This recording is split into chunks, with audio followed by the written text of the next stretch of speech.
టోటల్‌గా each category నుంచి ఒకటి. అంటే ట్యాక్స్ సేవర్ నుంచేసేమో Mirae asset tax saver fund తీసుకున్నాం.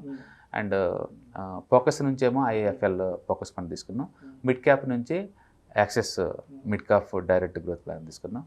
అండ్ స్మాల్ క్యాప్ నుంచి SBI or Axis small cap direct growth తీసుకుంటున్నాం. అండ్ క్వాంట్ యాక్టివ్ ఫండ్ తీసుకున్నాం. అది మల్టీ క్యాప్ నుంచి. సో ఈ 5 డిఫరెంట్ కేటగిరీస్ నుంచి 5 మ్యూచువల్ ఫండ్స్. బెస్ట్ థింగ్ ఏంటంటే అప్ టు 5,000 వరకు ఒక ఫండ్ సరిపోతుందండి. రకరకాల funds waste. Let them focus about the only one fund. ఎందుకంటే ఒక ఫండ్ అంటేనే యావరేజ్ మీద 50 కంపెనీస్ దాకా ఉంటాయి. అందుకని మీకు requirement long term wealth creation అయితే ఒకటి సరిపోతుంది.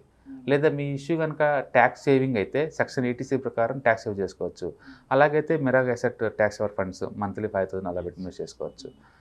ఒకవేళ మిడ్ క్యాప్ కావాలంటే మిడ్ క్యాప్ నుంచి తీసుకోవచ్చు. సో మీరు అంటే ఫోకస్ దేని మీద చేస్తున్నారు అన్నదాన్ని బట్టేసి మాకు ట్యాక్స్ ఇష్యూస్ లేవంటే ఫస్ట్ ప్రయారిటీ అయితే నేను స్మాల్ క్యాప్ మ్యూచువల్ ఫండ్స్కి ఇస్తాను. సెకండ్ ఫ్లెక్సీ క్యాప్కి ఇస్తాను. అది అప్ టు యూ పర్సనలైజ్ అనమాట. ఏది తీసుకున్నా సరే యావరేజ్ రిటర్న్స్ కనుక మోర్ దెన్ 20% గత 10 years డేటా ఉండి లో ఎక్స్పెన్స్ రేషియో ఉండి హై రేట్ ఆఫ్ రిటర్న్ ఉన్న ఏ ఫండ్స్ అని మీరు చూస్ చేసుకోవచ్చు. మినిమం 20 చూడండి, 10 years హిస్టరీ చూసుకోండి. ఉన్నట్ల నుంచి బెస్ట్ పిక్ చేసుకోవచ్చు.